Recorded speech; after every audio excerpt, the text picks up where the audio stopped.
millionaire recognized a homeless woman with a child. It was his childhood love, and what he did shocked everyone. Before we begin, tell us in the comments, what city are you watching from? Enjoy the story. Thomas Mitchell, at 35 years old, ran a chain of luxury restaurants across the country. He was admired, feared, respected. But that morning, as he stepped outside his main restaurant to make a phone call, something made him stop. In the middle of the city's busy rush, he saw a woman sitting on the ground, a thin blanket over her shoulders, holding a small child in her lap. Her eyes were down, but when she looked up, time seemed to stop. Elena? He said her name almost without thinking, as if the word came straight from his heart before his mind could catch up. She blinked a few times like she couldn't believe what she was seeing. Her face was thinner, her hair shorter and dull. But it was her. The same deep brown eyes, the same strong and gentle expression. The child in her lap, a little girl with golden curls and a scared look, held tightly to her mother's chest. Thomas. Elena whispered, like she was sharing a secret she never meant to say out loud. He felt the ground disappear beneath him. It had been nearly 20 years since she vanished. No explanation, no note, no goodbye. It was like she disappeared off the face of the earth, leaving a wound in him that never truly healed. Without thinking, Thomas took off his designer coat and knelt down, placing it over Elena's shoulders. "What happened to you?" he asked, his voice softer than he expected. Elena lowered her eyes. "It's a long story." The little girl, frightened, buried herself deeper in her mother's arms. The scene unfolding in front of the upscale restaurant was already drawing attention. Employees, customers, even people walking by stopped to see the most powerful man in town kneeling in front of a homeless woman. "Come with me. Now," Thomas said, holding out his hand. "I can't." "You can, and you will. Trust me." Carefully, he helped Elena to her feet. The little girl, who looked about 2 years old, clung to her mother's neck. Thomas didn't say another word. He led them into the restaurant, ignoring the puzzled looks from the waiters and the manager. "Get a hot meal ready. Now, and bring clean clothes." His tone was firm, and no one dared to question him. In a private room reserved for VIP guests, Thomas closed the door and sat across from Elena. The silence between them felt heavy, almost suffocating. "Where have you been all this time?" She swallowed hard. The little one was now asleep, her face resting on her mother's shoulder. "Thomas, I left because I thought it was the right thing to do. I didn't want to ruin the future you were building." He frowned. "That makes no sense." A tear slipped from her eye. "It does. It does when you find out you're pregnant at 16, with no support, no money, and the only man you love is about to get a scholarship to one of the best universities in the country." Thomas went silent. His heart skipped in a strange, confused way. "You were pregnant?" She nodded, eyes full of tears. "I had a baby, Jacob, but I couldn't raise him. I was alone, with nothing. I gave him up for adoption." Her words hit like a punch to the gut. Thomas leaned back in his chair, trying to process what she had just said. Elena watched him, anxious. She wasn't expecting forgiveness, not even understanding. She just wanted him to know the truth. "I've lived with that guilt every day. It never went away," she said softly. Thomas took a deep breath. He felt a knot in his chest, a mix of anger, sadness, surprise, and something he didn't want to admit, relief for finally knowing the truth. "And her?" he asked, nodding toward the child. "Sophia, my daughter, from another marriage. My husband died in an accident. He wasn't a good man. He left us in debt, and I lost everything. We've been on the streets for a few weeks now." A waiter came in, breaking the moment, bringing warm plates and a small tray of fruit. Elena quietly thanked him. Sophia woke up to the smell of food and slowly opened her eyes. When she saw Thomas, her eyes widened with curiosity. "Mommy, who is he?" "An old friend of Mommy's, sweetheart." Thomas smiled gently. "Hi, Sophia. You can call me Thomas." The little girl smiled shyly and took a bite of bread. Thomas watched them for a while. That image, of a hungry child and the woman he once loved, now so broken, stirred something deep inside him. "You're spending tonight in a hotel. Tomorrow, we'll talk more."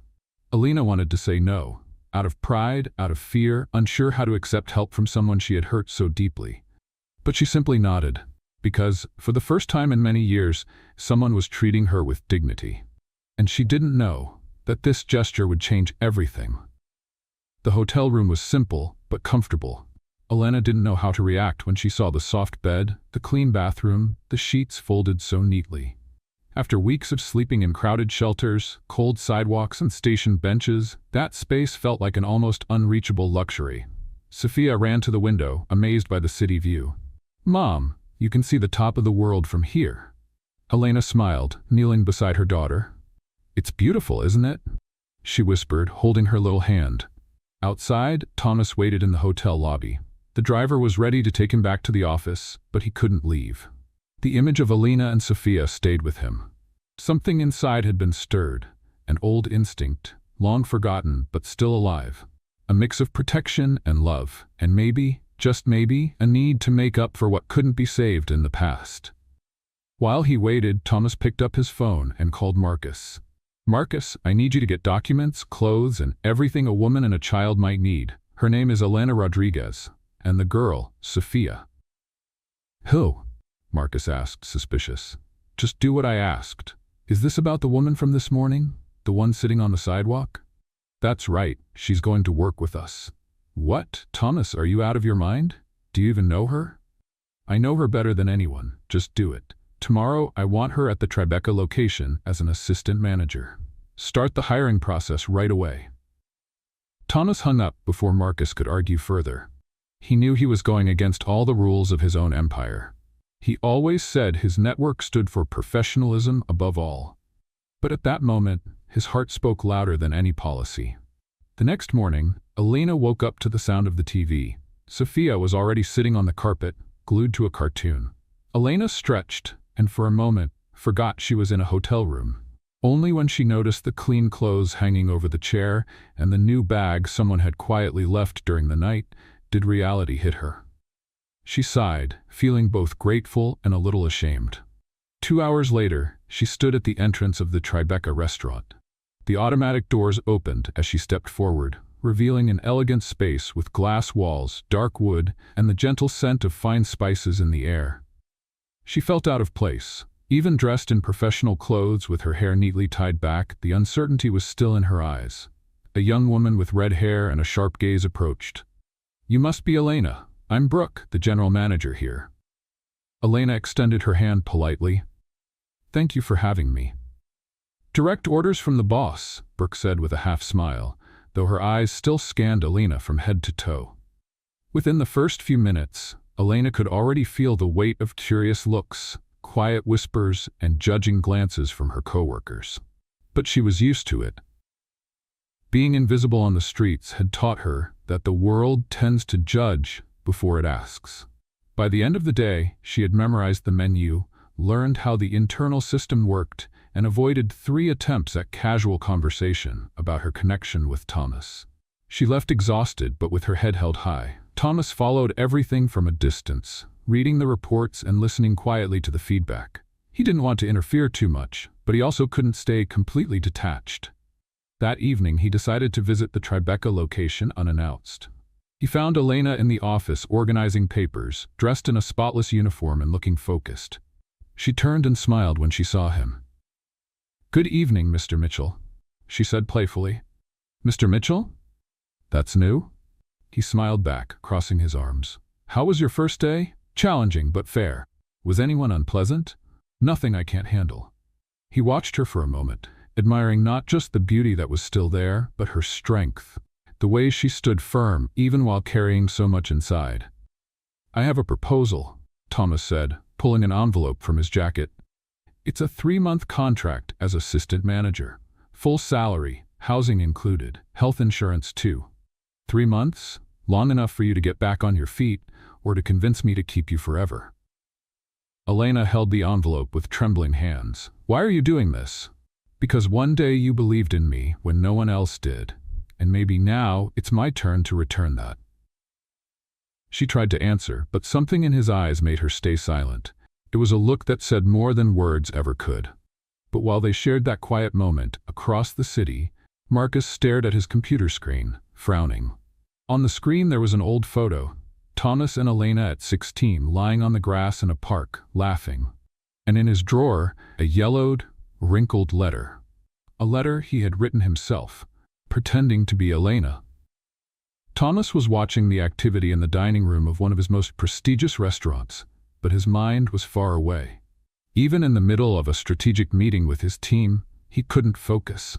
The executives' voices sounded like background noise, while flashes of Elena filled his thoughts. The way she smiled shyly, her steady gaze even when she was trembling inside, the way she cared for little Sophia. "Thomas?" Marcus called, gently touching his shoulder. "Sorry, what did you say?" Marcus exchanged a look with the other managers and quietly dismissed the team with a subtle gesture. Once the room was empty, he crossed his arms and looked at Thomas with the weight of something uncomfortable. "Do you really think this is a good idea?" "What are you talking about?" "Putting a woman who used to live on the streets in charge as assistant manager at a high-end restaurant. You're putting a lot of trust in someone who disappeared for nearly 7 years.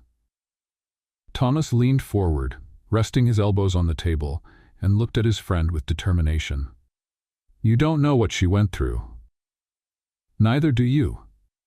The silence between them stretched. Marcus took a few steps around the room before continuing. "You've always been a man of logic, Thomas. You calculate everything. Since when do you follow your heart?" "Since I saw someone I thought was dead." His reply was sharp, carrying a weight Marcus hadn't expected. "I'm just trying to protect you." Thomas looked at him for a few seconds. "Are you trying to protect me? Or do you know something I don't?" Marcus hesitated for a split second, but then he composed himself. "Don't start. I'm not starting anything, but you're way too nervous for someone who's just trying to help." At the Tribeca restaurant, Elena was in the storage room, organizing the weekly orders. She was trying to stay focused, but the whispers in the dining area and the looks from her coworkers were getting heavier. The rumor that she had come straight from the streets had spread like wildfire. Brooke, the general manager, walked in without knocking. "Everything all right in here?" "Yes, I'm just adjusting the supplier orders." Brooke crossed her arms. "Listen, can I be honest?" Elena nodded. "I don't know who you used to be in the boss's life, but around here, everything is based on merit. If you mess up, don't expect any special treatment." "I don't expect it, and I don't want it." Brooke held her gaze for a moment, then walked out, leaving a heavy tension in the air. Elena sighed and clenched her hands. She had promised herself she wouldn't cry at work. Not anymore. That night, Thomas showed up unexpectedly with a bag of toys for Sophia. "You're going to spoil that girl," Elena said with a smile as her daughter ran to hug him. "Someone has to show her the world has a little sweetness." Sophia climbed into his lap without hesitation, as if she'd known him for years. Thomas gently stroked her hair, feeling a strange warmth in his chest. "Can we talk alone?" he asked. Elena followed him to the balcony of the temporary apartment Thomas had arranged for them. The night air was cool, and the city lights sparkled like scattered jewels on the horizon. "I thought about you all these years," he began, looking down. "I thought about you too, every single day." "Then why didn't you try to find me?" "Because I was ashamed. I ruined what we had. And after I gave Jacob up, I felt dead inside." Her voice cracked. "I didn't think I deserved another chance." Thomas widened his eyes. He remembered Elena saying she was pregnant when she left, but he hadn't asked anything back then. Now, the question hit him like a wave. He stayed quiet for a few seconds, as if trying to make sense of the words. Then he asked, voice shaking, "Wait, Jacob is my son too?" Elena looked away. Her heart was racing, her lips dry. For a moment, she thought about lying, but she couldn't. Not anymore. "Yes, Jacob is your son, Thomas." The world seemed to slow down around him. He took a step back like he needed to breathe. The name, the truth, the realization, everything came crashing down at once. A son. A son he had. A son who existed, and whom he had never met. Elena continued, her voice heavy with emotion. "I had nowhere to go, Thomas. No support. And I thought with another family, he'd have a chance I couldn't give him." Thomas took a deep breath. He felt a knot in his chest, a mix of anger, sadness, surprise, and something he didn't want to admit. Relief. Relief for finally knowing the truth. "I'm going to find him," he said at last, "if you want me to." Elena slowly nodded, torn between fear and hope. It was an old dream, buried under layers of guilt. "Do you think he'll want to see us?" "There's only one way to find out." Meanwhile, Marcus was walking through the back parking lot of the Tribeca restaurant, phone to his ear. "I want to know everything about this woman." Her past, records, anything I can use. The voice on the other end responded quickly. I can dig up some old files, but it's going to cost you. Money's not an issue. I just need a reason to get her out of the way. Marcus hung up and looked at his reflection in the car window. As much as he didn't want to say it out loud, there was a fire of anger burning inside him. He had loved Elena since he was 16. That's why he forged the letter. That's why he sabotaged their chance. And now, seeing her back and taking up space in Thomas's heart, a place he never had, was unbearable. But he still had a few cards to play. And this time, he'd play them all. That night, he barely slept.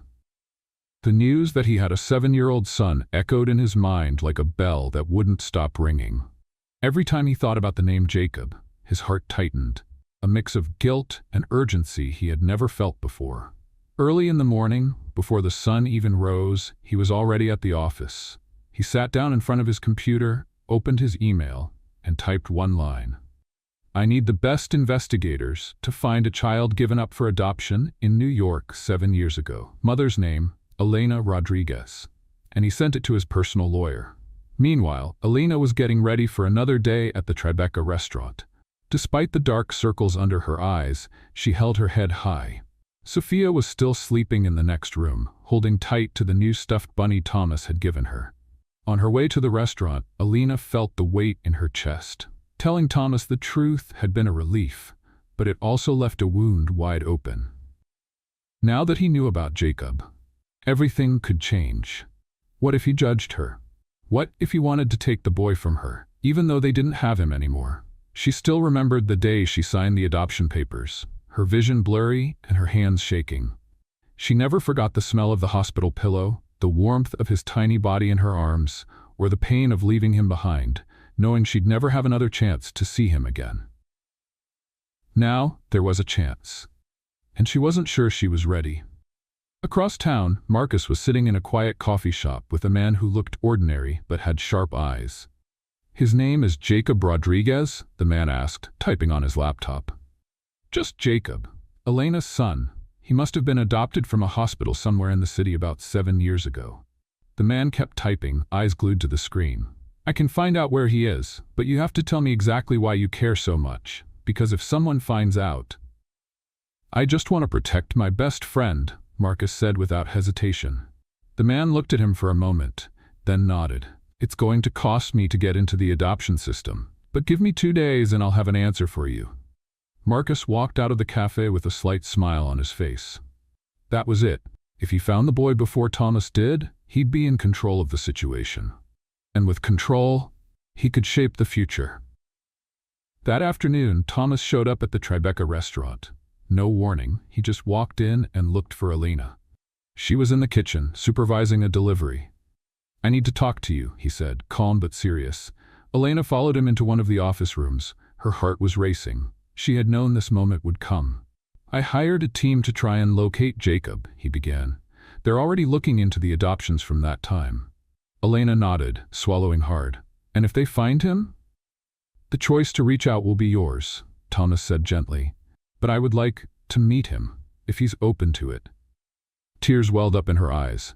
That response was more than she had hoped for, more than she felt she deserved. Thank you for not hating me. Elena, I don't hate you. I just don't know how to process all this yet. She nodded, understanding. And what about Sophia? Thomas smiled for the first time that day. She's already won me over, no doubt about it. Elena laughed, relieved. But that relief wouldn't last long. At the end of her shift, Brooke, the restaurant manager, pulled her aside. I heard Thomas stop by again, she said, trying to sound casual. He just came to talk about some personal things. Right. And I also saw the new contract in the system. Housing, full benefits, salary above average. Not bad for someone who was sleeping on the street a week ago. Elena bit her tongue. She wasn't going to reply. Not here. Just hope you know what you're doing, Brooke added with a fake smile. Elena walked away. She was tired of having to prove her worth. But what she didn't know yet was that someone far more dangerous than Brooke had their eye on her, and had plans. The next morning, Thomas received an email from the investigation team with the subject. Important development on Jacob. He opened it right away. We found matching adoption records. A boy named Jacob was adopted by a family living in Connecticut. The details match the birth date Alina provided. We are reaching out to the family to explore the possibility of a visit. Thomas froze for a moment. It was real. His son was out there, not too far away. 7 years apart, now narrowed down to just a few lines of text. One step. He picked up the phone and called Elena. We need to talk. Now. Marcus, meanwhile, was receiving the same information through another source. They found the boy, the informant said. Who's the family? A couple. Brad and Karen Dawson. He's a teacher. She works at a community center. No biological children. Seems like the boy is well taken care of. Marcus hung up and stared out at the street ahead. So it was true. The child existed. And Thomas was one step away from getting him back. He would have to move faster than ever. And be more ruthless than he'd ever been. Breathing felt difficult. Elena gripped the phone tightly, sitting on the edge of the bed while Sophia slept in the next room. Thomas's voice still echoed on the line. They found Jacob. She couldn't respond right away. Her son's name hit her with the full weight of all the years she had tried to bury him deep inside her heart. You're sure? Her voice came out shaky, barely a whisper. Yes. The team cross-checked the records. The family's name is Dawson. They live in Connecticut. And it seems Jacob is doing well. Elena closed her eyes. A sharp wave of relief ran through her chest, mixed with fear. Knowing he was safe was all she had wanted. But now what? What could she possibly say to a 7-year-old boy she had left behind in desperation? I don't know if I can do this, Thomas. What if he hates me? What if he looks at me and asks why I left? If he asks, you'll tell him the truth, and if he hates you, you'll accept it. But what you can't do anymore is run. The silence that followed was heavy, but deep down, there was something else, a promise. They would face this together. Let's play a little game with the folks who only read the comments. Type pizza in the comments. Only those who made it this far will get it. Now let's get back to the story. 2 weeks later, on a sunny afternoon, Thomas and Alina stood in front of a modest house with a well-kept garden. Sophia was in the back seat, flipping through a colorful book, while the two adults exchanged quiet glances. Are you ready? He asked. No. But I'm going in anyway. Karen Dawson greeted them at the door with a kind smile. Her eyes held a mix of curiosity and care, like someone who understood the weight of the moment. Please come in. Jacob's in the backyard with my husband. We told him you're special visitors. Elena swallowed hard. Thomas gently took her hand. Brad Dawson, a soft-spoken man with a warm smile, appeared with Jacob beside him. The boy had bright eyes, wavy brown hair, and a curious smile. When he looked at Alina, there was no recognition, just a thoughtful, observant gaze, like a child trying to understand the world. Hi, Jacob, Thomas said, crouching to his level. My name's Thomas, and this is Elena. Are you friends of Mom and Dad? He asked, looking at Karen and Brad. Sort of, Elena said, her voice unsteady. Can we talk with you for a little bit? Jacob nodded. They went to a small table in the backyard, where juice and cookies were already set out. Elena's hands were trembling. But the boy was sweet, curious, innocent. Do you like to draw? She asked, pointing to the scribbles on the paper on the table. A lot. I want to be an inventor, like that guy on TV, you know. She laughed. Of course I know. And you're going to be an amazing inventor. As they talked, Thomas watched. There was no denying it. Jacob had something of him. The eyes, the way he stood, even his gestures when he spoke. Seeing the boy there, growing up well and happy, stirred a deep ache, and at the same time, immense gratitude. Later that afternoon, Karen called Jacob inside. We'll give you some privacy, Brad said gently, guiding the boy away. Elena sat on the wooden bench under the tree. I don't know if I can handle this, Thomas. You were very brave today. I was a coward for 7 years. No, you survived, and now you're trying to make things right. She looked at him with eyes full of tears. What if he never accepts me? Then you'll love him anyway. She cried quietly. For the pain of yesterday, for the hope of today, and for all the nights she had gone to sleep, wondering what it would be like to hear that name again. Meanwhile, Marcus was watching the Dawson house from a distance. Sitting inside a rental car with tinted windows, he saw Thomas leaving with Elena and Sophia. He took a few pictures with his phone. From the passenger seat, the informant asked, Do you want me to release this? Not yet, but I want to stay one step ahead. Always. And what do you get out of it? Marcus stayed quiet. Then he said, I loved her first, and he took her from me. Now, he's going to learn what it feels like to lose everything. In the days that followed, Thomas and Elena visited Jacob a few more times, always with the Dawsons' permission. The visits were gentle, relaxed, and unhurried. With each conversation, Jacob seemed more at ease. During one visit, he walked up to Elena and asked, Why do you always cry when you see me? She smiled sadly. Because I waited for you for a long time, and now that I'm near you, it's like my heart finally woke up. The boy hugged her, not understanding everything, but feeling something words couldn't fully explain. Sophia, on the other hand, had become the most talkative sister in the world. With every visit, she stuck to Jacob like he had always been a part of her daily life. When are we going to play again? She asked every time they said goodbye. At Thomas's company headquarters, things were starting to stir. Marcus had spread rumors among some investors, saying that Thomas was emotionally involved with a former homeless woman who had an unstable past. One of the partners asked for a meeting in a concerned tone. Thomas, there are some rumors going around. Your reputation is at risk. Getting close to this woman could damage the company's image. That woman has a name, and what ruins a company's reputation is hypocrisy, not compassion. The partner shook his head. You're exposing yourself. Someone is clearly working against you. Thomas stared at the wall for a few seconds. He was starting to understand where the attacks were coming from. That night, Elena got an unexpected call. The voice on the other end was cold and familiar. Comfortable now? Living like a princess while the people you destroyed are left behind? She recognized it instantly. Marcus, I told you. Thomas was like a brother to me. You never deserved him. What do you want? I'm just getting started. Elena hung up, her heart pounding. Just then, Thomas walked through the door. Elena? What happened? She hesitated, then said, It was Marcus. He called, said he's going to destroy you. And this is only the beginning. Thomas clenched his jaw. That's enough. The next day, Thomas called an urgent meeting with Marcus. I know what you're doing. You spread rumors, hired private investigators, and now you're trying to turn my partners against me. Marcus didn't deny it. I warned you. That woman is going to drag you down. Look at what you're doing, throwing everything away for someone who ruined your life once. Thomas stepped forward, eyes locked on his. You know what ruined my life? A letter, forged, in your handwriting, saying she hated me. That was you, Marcus. Marcus went pale. You had no right to take her from me. And you no longer have the right to be at my side. You're out of the company, as of today.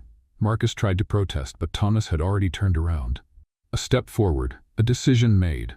And for the first time, blind loyalty was broken. The boardroom was silent.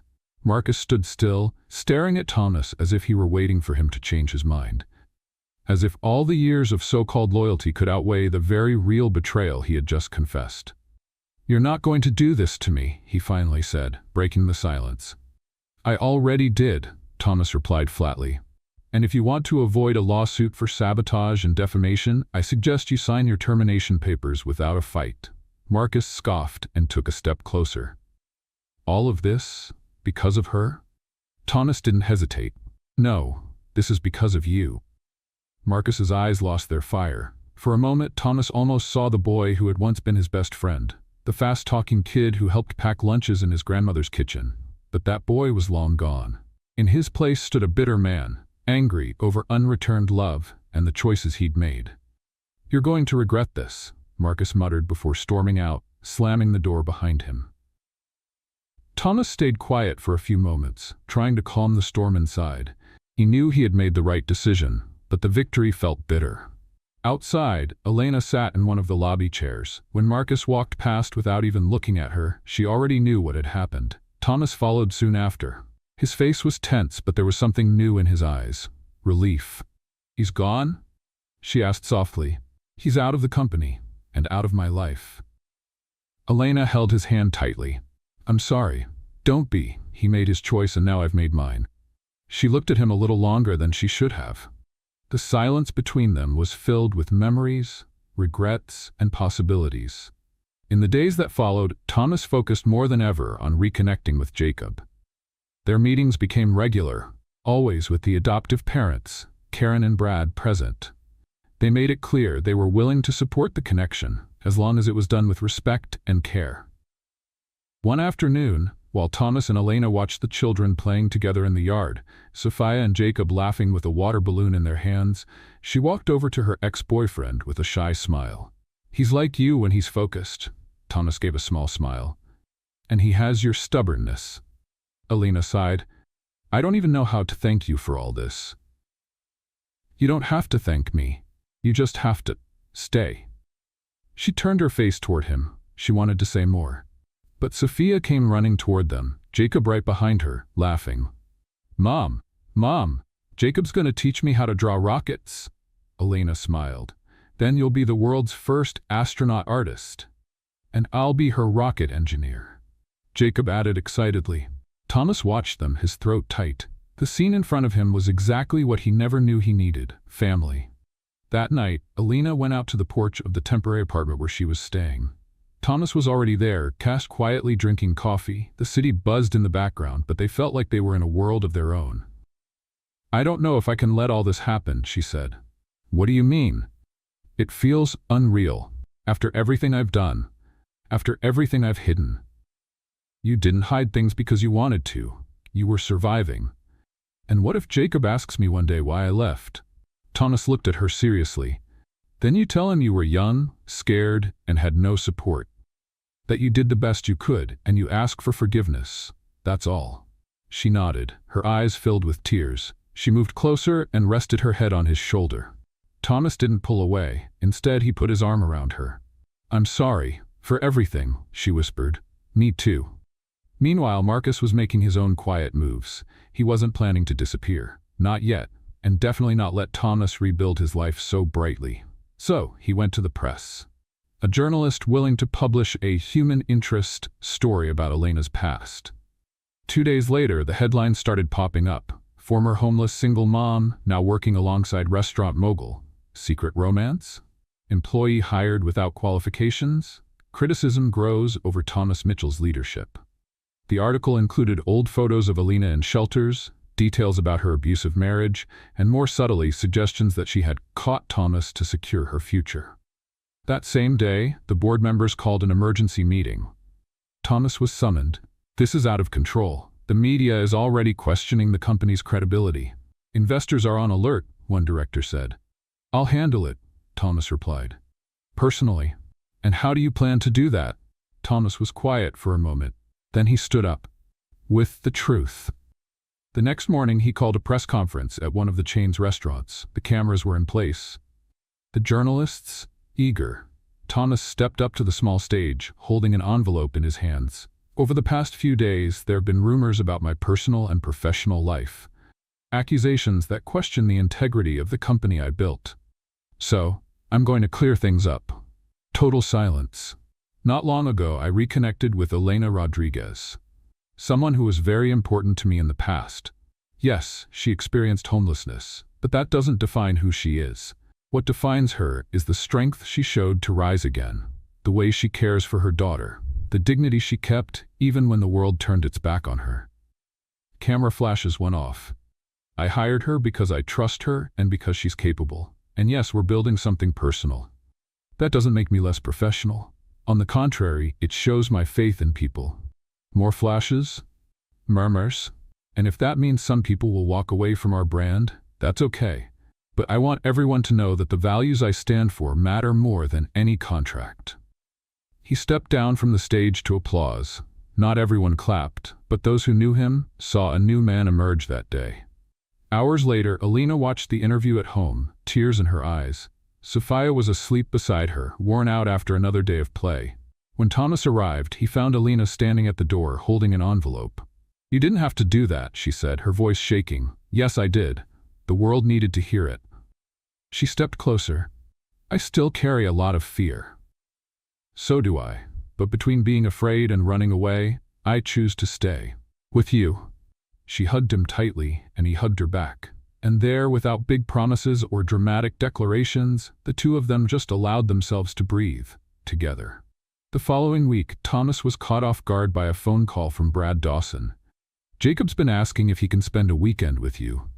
Thomas almost dropped the phone. "Of course he can. It would be an honor. Brad paused before continuing. I just wanted to say, I see the effort you're making, and I think he deserves to know the whole truth. With love, with respect. That's exactly what we're going to do.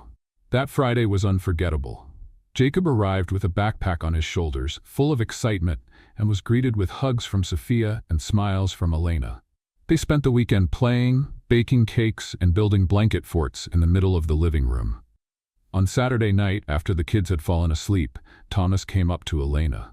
Do you think he's ready to know? She nodded slowly. Yes, and so are we. Sunday morning arrived quietly, almost respectfully. For the first time in a long while, Elena woke up without anxiety tightening her chest. Soft sunlight came through the window, warming the apartment floor, where 2 blanket forts still stood. In the center of the room, Jacob and Sophia slept side by side, worn out from the night's adventures. Thomas was already in the kitchen, making pancakes. He listened to the calm breathing of the kids and felt a different kind of peace. Not the kind that comes from success or recognition, but from simply having them there. From the family that, against all odds, was being rebuilt.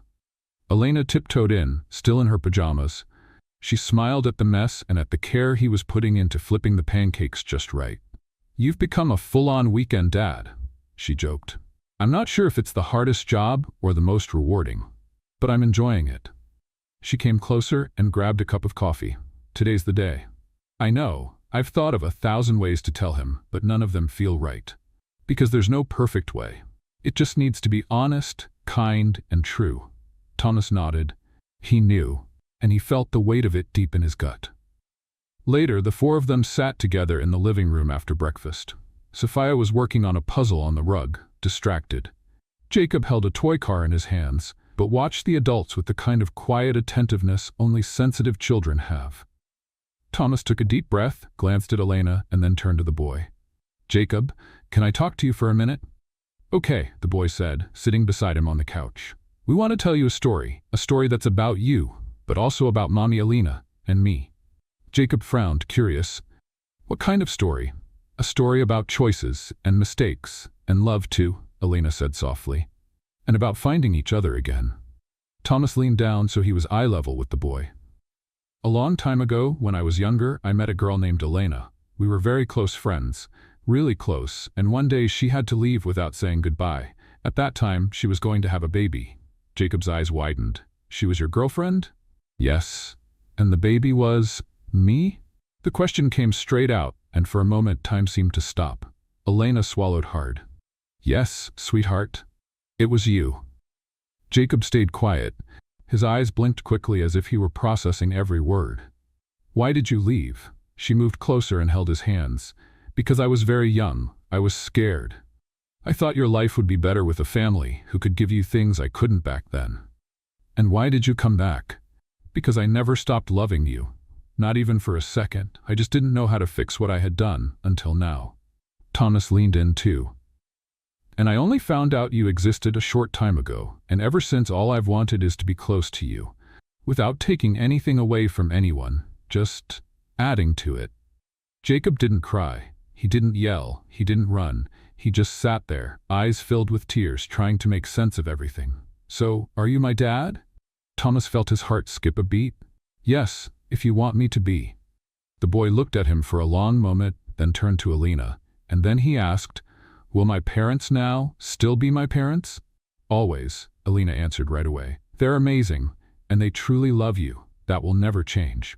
And will you come visit me, or can I visit you? Whenever you want, Thomas said with a soft smile. We'll build this together. At your pace.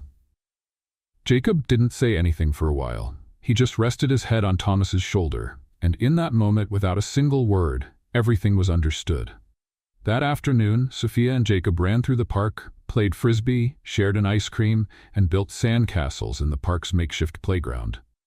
Thomas and Elena watched them from a distance, sitting on a bench. He understood more than I thought he would, Thomas said, still carrying the weight of emotion in his voice. Children feel what's real. It doesn't matter how you say it. If it comes from the heart, they know. Thomas looked at her. You talk like a mother who's been through a lot, but still knows how to love. Elena laughed, without hiding the sadness. Because if I stopped loving, I'd stop living too. He held her hand. They sat there in silence for a moment, until she asked, "Do you think we're ready to really take this on, as a family?" Thomas didn't answer with words. He simply leaned in and touched his forehead to hers. The gesture said more than any speech could. Meanwhile, Brad and Karen were sitting on their porch, looking at a photo Elena had sent. Jacob and Sophia were smiling, their faces messy with ice cream. "He looks happy," Brad said with a soft smile. "And I'm surprised I don't feel jealous," Karen added. "I think it's because I know love is never too much. He can have 2 dads and 2 moms and be even more loved." Brad nodded. "Maybe what we're doing now is the greatest act of love we've ever given him, letting him know his whole story." On Monday, Elena returned to work with her head held high. The curious looks were still there. But now she walked differently. Not because she was with Thomas, but because she knew who she was. She knew what she was made of. At the end of the day, Brooke called her into the office. "I just wanted to say, I was wrong about you," she began, getting straight to the point. "I thought you were just another one of the boss's favorites. But I've seen how you work with the team, how you get involved, how you listen." Elena raised her eyebrows, surprised. "Thank you, that means more than you know. And if you're really thinking of staying around, I might be able to recommend you for the executive training program in the network." Elena smiled, this time with pride. "I'd love that."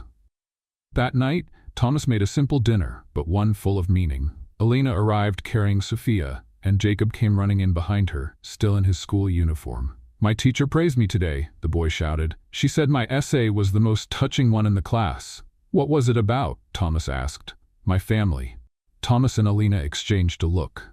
"And what did you write?" Elena asked. Jacob shrugged. "That I have 2 homes, 2 moms, 2 dads, and 1 very loud sister." Sophia made an offended face, and everyone laughed. That night, they laughed a lot. They told stories, had a napkin war. And in the end, when the kids were asleep, Thomas and Elena lay on the couch, leaning against each other. "I never thought a new beginning could feel like this," she said. "Me neither. But now that it started, I don't want it to stop." She looked at him softly. "Me neither." The next morning began with laughter. Thomas, still wearing his apron, struggled to keep the waffle batter under control, while Sophia insisted on adding colorful sprinkles on top. Jacob, focused, watched every step like it was a science lesson. Elena stood by the kitchen doorway, just watching and feeling. Life seemed to have color again. After years of darkness and silence, that light family noise filled the space that used to be taken over by guilt. "Think you can handle having a kid watching your every move?" Elena asked, teasing. "I'm starting to like it. He makes me pay more attention to everything," Thomas replied, smiling at Jacob. That afternoon, Jacob returned to Brad and Karen's home. The goodbye was calm, without tears, but with lots of tight hugs. They had become more than just the couple who raised him. They were the bridge between his past and present. "See you later, Dad," Jacob said before getting into the car. It was the first time he used the word. Thomas froze for a second, then smiled and nodded. The lump in his throat was too big to answer. 2 days later, Elena was going over the weekly schedule at the restaurant when an unexpected notification appeared on her phone. It was a message from an unknown number. "It's not over. You know what you did. The truth has a price." She stopped breathing for a moment. The phone nearly slipped from her hands. The number was different, but the style, the tone, the threat were unmistakable. It only took a few seconds for memory to do the rest. The past had come back. That night, as Thomas was getting ready for another virtual meeting, Elena appeared at the office door, holding her phone. "I got this today," she said plainly. He read the message, frowned, and immediately took control. "Is someone threatening you?" "I think I know who it is," she replied in a low voice. "Remember when I told you that Sophia was born from a marriage that nearly destroyed me?" Thomas nodded. Her father, before he died, he used to make threats like this. He watched everything, had friends with shady connections, and I know he's gone, but he left traces behind. People who still think I owe him something. Thomas stood up, his voice firm. "This ends now. Tomorrow, we're hiring security. I want that number traced. If you feel threatened, we'll leave town for a few days, but no one is going to touch you." "Thomas?" You're not alone anymore, Elena. She took a deep breath, trying to absorb the protection he was offering. The fear was real, but this time she wasn't facing it alone. The next day, one of Thomas's private investigators traced the number. They found out the message had been sent from a prepaid phone, registered under a fake name, located near Elena's old house. She hadn't been back since she left, holding Sophia in her arms, with her late husband's debts knocking at the door. It could be someone from his circle, or someone trying to blackmail you now that your story is public, the investigator explained. What if it's more than that? She asked. Then we'll find out, Thomas said, and we'll protect what's ours. That same week, while Elena tried to keep her routine at the restaurant, a woman quietly appeared among the customers. Thin face, heavy makeup, and a stare that froze Elena in place. I can't believe it, she whispered, putting the tray down. The woman approached with a crooked smile. Elena Rodriguez, never thought I'd see you here, and so well dressed too. Priscilla? Priscilla was the sister of Elena's late ex-husband. For years she pretended to support Elena while secretly helping him manipulate her. And now, here she was in the middle of the restaurant, seemingly ready to bring it all back.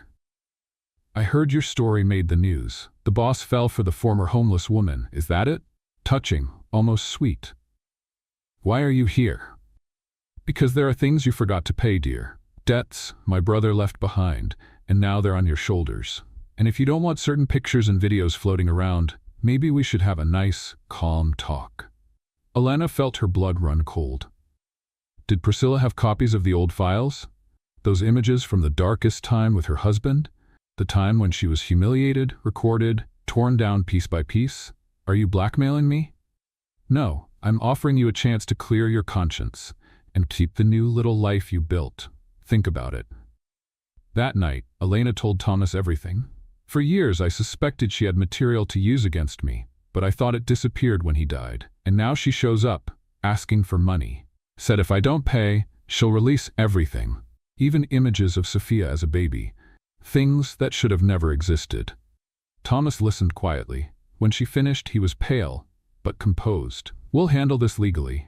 I have the best lawyers in the city. If she publishes anything, it's a crime. We'll have her arrested. What if she acts before the law can stop her? Then we tell the truth before she does. What? The truth, Elena. What happened to you? The pain you went through. We'll tell it in our own way, with dignity. If someone wants to judge you after that, they don't deserve to be part of our lives. Elena looked at him, surprised by his resolve. You really think someone could still accept me after knowing everything? I did, and more than that, I admire you. She didn't say a word. She just hugged him. And that night, for the first time, she didn't cry from fear. She cried from courage. 3 days later, Thomas arranged another press conference.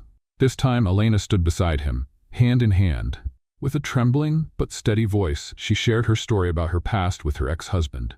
She said she suffered, stayed silent, was humiliated, but she survived. And now she refused to be silenced by those who feed off others' pain. The press reacted with surprise. Some criticism came, but most applauded. Social media was filled with messages of support, especially from other women. Voices that had never felt heard before. Across town, Priscilla watched the press conference with anger in her eyes and trembling fingers. Which, she muttered, she exposed herself before I could strike. But the move had been made, and now she was in the direct sights of Thomas Mitchell's legal team. The following week, the Tribeca restaurant broke its record for reservations. People wanted to see the real story behind the business. And more than that, they wanted to support the woman who had the courage to tell her truth. Meanwhile, Jacob and Sophia were planning a surprise performance for Saturday night's dinner. Is it going to be like a wedding? Sophia asked as she drew hearts on a piece of paper. They're not married yet, but it kind of feels like it, Jacob said with a shrug. Then let's make it a pretend wedding. Is that okay? Thomas overheard them from the hallway and smiled. That's more than okay. That evening, when Elena got home, she found the apartment decorated with balloons and drawings taped to the walls. Sophia was wearing a borrowed white dress and a paper crown. Jacob wore a crooked blazer and carried a big book, pretending to be the officiant. We're gathered here today to celebrate the union of Thomas and Elena. Jacob said seriously, while Sophia held a crepe paper bouquet. Elena laughed, touched. You two are something else. We're a family, Jacob replied. And Thomas, taking her hand, added, one that doesn't need a ceremony to be real. But that same night, in the silence of a dark parking lot, a man with a worn face and a shadowed expression spoke on the phone. She got away this time, but there's still something to be done. And what do you suggest? Asked the voice on the other end. What always works, fear. The sound of the call ending echoed in the dark, and something about that night shifted. The house lights were already off when Elena woke with a start. There was no sound except the faint hum of the heater, but something in her body seemed to know. An old instinct. A warning she recognized well, that chill down the spine that only comes when danger is near. She got up quietly and peeked out the living room window. Nothing out of the ordinary. But when she turned to go back to the bedroom, she noticed a shadow in the hallway. Still. Up, Primus? She called softly. The light came on suddenly. It's me, he answered, appearing with his phone in hand. I got a notification from the security system. Someone tried to break in through the side gate. She froze. Sophia? Jacob. They're asleep. They're safe. I already called security. No one got in. But the tone of his voice revealed what the words tried to hide. Fear had returned. And this time, it wasn't just blackmail or headlines. It was real. Physical. Let's play a little game with people who only read the comments. Type Coca-Cola in the comments. Only those who read this far will understand. Now, let's get back to the story. The next morning, Thomas upgraded the building's security and placed guards at the kids' school entrance. Elena didn't argue. She knew that kind of threat. People like that don't back down. They just change tactics.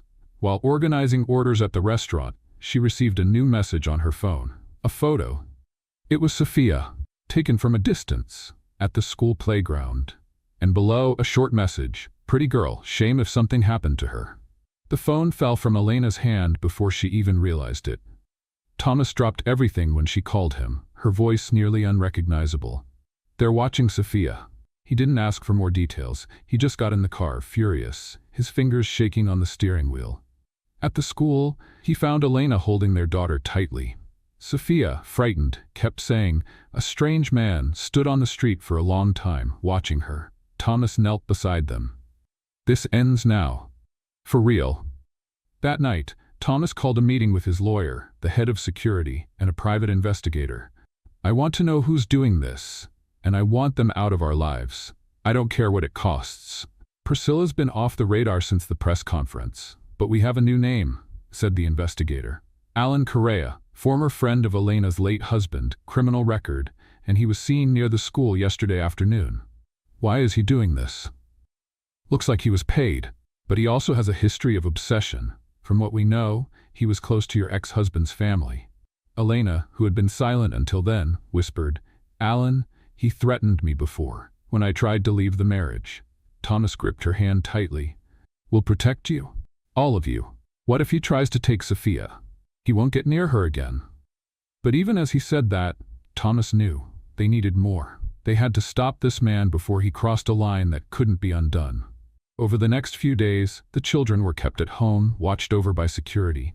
Elena took a leave from work, but the atmosphere at home was tense. Jacob, perceptive as always, noticed the anxious glances and hushed whispers. Are you guys scared? He asked one evening, after Sophia had gone to bed. Thomas sat down next to him. We're just being careful, that's all. Are we in danger?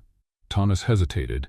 Then he said, there's someone bad trying to scare your mom, but she's not alone, and neither are you. Jacob looked at him for a moment and said, so, can I stay closer to Sophia, just to be safe? Thomas smiled, his throat tight with emotion. Of course you can, son. It was on a cloudy Tuesday when chaos came knocking, literally. The intercom rang. A delivery man said there was a package downstairs. Thomas hadn't ordered anything, but decided to go check. Just to be cautious, he asked Elena to stay in the bedroom with the kids. A few minutes later, a security guard came running up the stairs.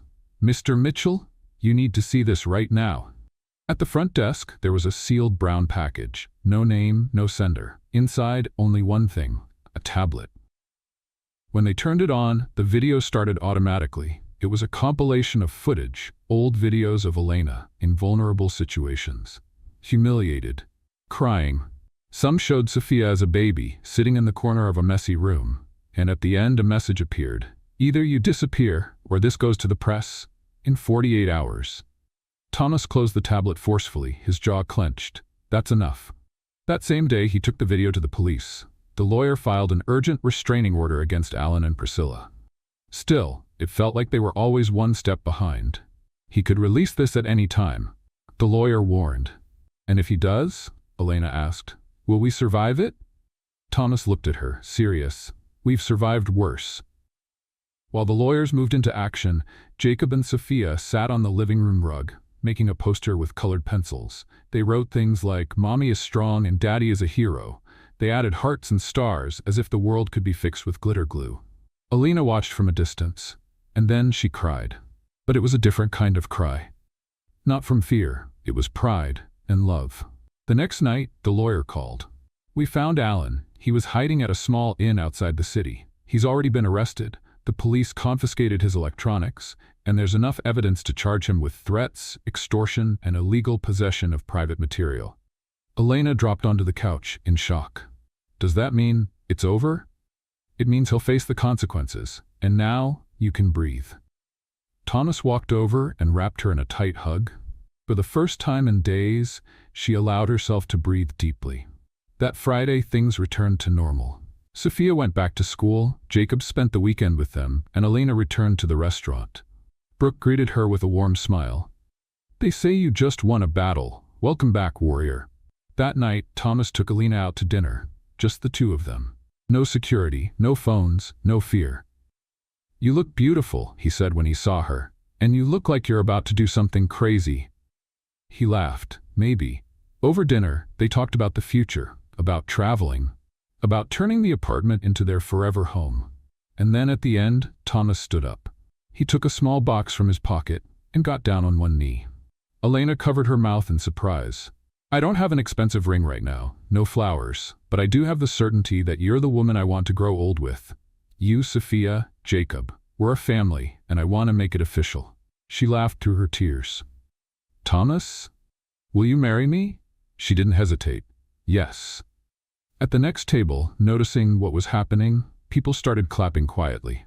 That night, back home, Sophia and Jacob were waiting with shining eyes. Are you really getting married now? Sophia asked.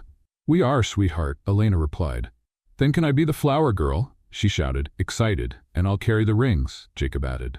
Thomas smiled. Thomas smiled. You two can be whatever you want, 'cause this wedding is for all of us. Sunday morning came with sunshine. For the first time in weeks, Thomas's house was completely at peace.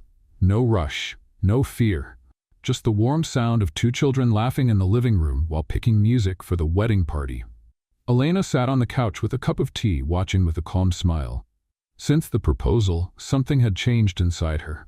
For the first time, she truly believed she could be happy, without always worrying about what might go wrong. She had survived the worst. And now, she was ready to live the best. So, should the flower girl wear a crown or a tiara? Sophia asked, holding up two options in front of the mirror. I think both might be too much, sweetheart, Elena said, laughing. Too much is never too much for my mom's wedding, the little girl replied, certain. Jacob came in with a small notepad. Do we have confirmed guests yet? You're taking care of the guest list? Thomas asked as he walked into the living room with grocery bags. Yes, and I'm thinking of a 2-tier cake, chocolate with almond cream, nothing less. This kid is a little executive, Thomas joked, heading to the kitchen with the bags. Elena stood up and walked over to him. She gently touched his face. We still haven't picked a date. We can pick one today, he replied without hesitation. How about a month from now? She raised her eyebrows. A month? A month. Small, intimate, beautiful, just the people who matter. She nodded. A month it is then. While the kids were playing with glitter and construction paper, Thomas got an unexpected call. It's about the case against Alan Correa, the lawyer said. He made a deal with the prosecution. A deal? He confessed everything, gave evidence that Priscilla was the one behind the blackmail and that she got money from 2 other people connected to Elena's ex-husband. In return, he'll serve 2 years of house arrest with an ankle monitor and strict restrictions. Thomas rubbed his face, exhausted. And Priscilla? An arrest warrant's been issued. We're just waiting to locate her. As soon as she's found, I want to be the first to know. Of course. But for now, you're safe. In the days that followed, the house turned into a hub of little decisions. Elena tried on dresses, simple but elegant. Jacob tested entrance songs. Sophia insisted on rehearsing her grand entrance down the living room hallway. And Thomas handled all the administrative details with a calm that surprised even himself. At night, when everyone was asleep, he'd find himself watching Elena as she lay beside him, her face peaceful. Sometimes he'd just watch her. Other times he'd silently thank God that she came back, that she survived, that she was there. One Friday, while Elena was closing out the restaurant's register, Brooke walked in with an envelope. "This came for you," hand-delivered. Elena frowned and took the envelope. No return address, no markings, just her name, written with a regular pen. She opened it carefully. Inside was a single sheet of paper. Only one sentence was handwritten. "Not every monster stays locked up forever." Elena's blood ran cold. "The police said Priscilla is still on the run," Thomas explained hours later. "But they think she's out of support. She's on her own." "That doesn't mean she won't try something," Elena replied, tense. "She's always worked from the shadows. We'll increase security for the wedding, and if she shows up, it'll be the last time." Elena nodded, trying to stay calm. She wasn't going to let anyone destroy what they were building. Not this time. The next week, Brad and Karen stopped by the apartment. They brought flowers and warm smiles. "Jacob is doing well. Really well, and more than that, he's happy," Karen said after a big hug. "Thank you for trusting us with him," Elena said. Brad looked at her for a moment. "You're a part of him. You always will be. That's just the way it is. But what touches us the most is seeing how you're not trying to replace anyone. You're just adding to his life. And we'll never forget what you've done," Thomas added. Jacob came running out of the living room, waving a piece of paper. "You're coming to my wedding too, right?" Karen laughed. "We sure are, champ." 1 week before the ceremony, Elena got a surprise visit at the restaurant. It was an older woman with tired eyes and her hair simply tied back. Elena recognized her instantly. "Mrs. Lucia?" Elena said, surprised. The woman nodded. "I saw you on TV. Recognized your last name. You used to work at my brother's bakery, remember?" "Of course I remember. You helped me so much back then." The woman sat down, a bit hesitant. "I heard Rodrigo passed away, and I wanted to say I never knew what he did to you. I only found out later through conversations. I should have done more." Elena took a deep breath. Those words, even late, felt freeing. You shouldn't carry that guilt. The only person who should have done things differently was him. The woman smiled, her eyes filled with tears. "Your son, Jacob, he looks happy. So do you. I'm glad you got out of that place. Not many do." Elena reached out and held her hand. "Some scars never go away, but we learn to live with them, and sometimes even smile with them." 2 days before the wedding, Elena visited the old orphanage where she had stayed for a few months as a teenager. She wanted to close that chapter. She left a donation in Jacob and Sophia's name, then spoke to the director about starting a social project with her restaurant group, hiring women in vulnerable situations, teaching them a trade, giving them a second chance. "You're becoming an inspiration, Elena," the director said. "No, I'm just trying to give back what I received." The night before the wedding, Thomas came home with a gift. It wasn't a ring or flowers. It was a small wooden box with simple carvings. "What's this?" Elena asked. "Open it." Inside there was a letter, written by him. "You taught me how to be a father even before I saw Jacob run. You taught me how to be a man before I became a husband. And you taught me that the most valuable things in life can't be bought, can't be planned. They just happen when we least expect them, like you." She read in silence, and cried, and hugged him for what felt like forever. That night, neither of them slept. They talked about the past, about what they had lost, about what they had found, about what comes after I do. "Promise me that even after we're married, you'll still sleep holding me like this," she whispered, her eyes already heavy with sleep. "I promise, even when we're old and wrinkled. I'll never get tired of hearing that, and I'll never get tired of saying it." The big day started with a clear sky and a light scent of flowers in the air. The sunlight came through the apartment windows with a softness that felt made for the moment. Elena woke before everyone else. She walked to the balcony and took a deep breath. It wasn't anxiety. It was peace. In the living room, the chairs had been carefully arranged. The wedding would be held right there, in the place where everything had started again. Thomas wanted it to be intimate, familiar, and so did she. On the table, a photo in a frame. A recent picture of Jacob with Sophia on his shoulders, both laughing by the ocean. Next to it, another frame, this one older. A faded photo of her and Thomas as teenagers, sitting on a swing, laughing at something time had long since taken away, but now felt like part of a destiny that had only fallen asleep for a while. In the children's room, Sophia was bouncing with excitement in her little white dress. "Mommy's gonna look like a princess," she said, spinning with her flower basket in hand. Jacob was carefully placing the rings in a small box. He was serious, as if he were in charge of the most important mission in the world. "Everything has to be perfect," he said, checking the ribbon's position for the third time. "It will be," Thomas assured him, walking into the room, "because you two are the heart of this day." Jacob smiled. Sophia ran to hug him. Thomas wrapped them both in his arms and held them there for a few moments. Nothing in the world compared to that kind of love. As the guests arrived, Brad and Karen were the first to approach Elena. "You look radiant," Karen said. "And very calm," Brad added with a smile. "I feel ready. For the first time, without fear of the future." "That's true love," said Karen. Outside, Brooke was finishing up the final details with the staff. The restaurant had provided part of the team to make sure everything went smoothly. "If anyone says I cried during the kid's speech, I'll deny it," she said, wiping the corner of her eyes. The ceremony began with the soft sound of an acoustic guitar. Elena entered through the living room door, hand in hand with Sophia, who scattered flower petals along the way.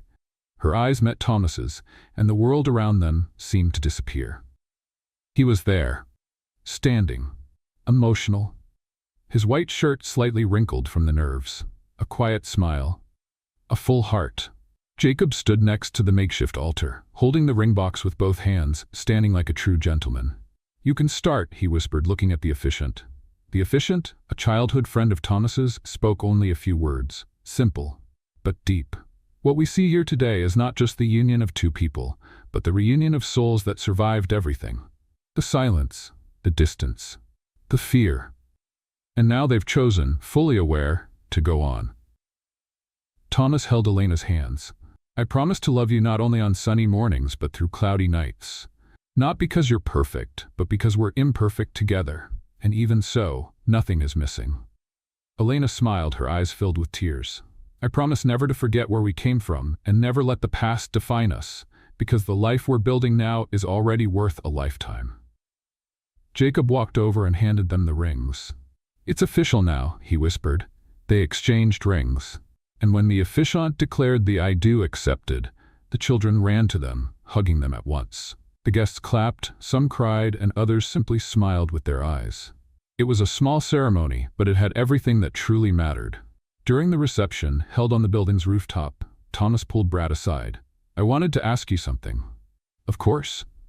"I was wondering if it would be all right for me to start calling Jacob my son, not just at home, everywhere."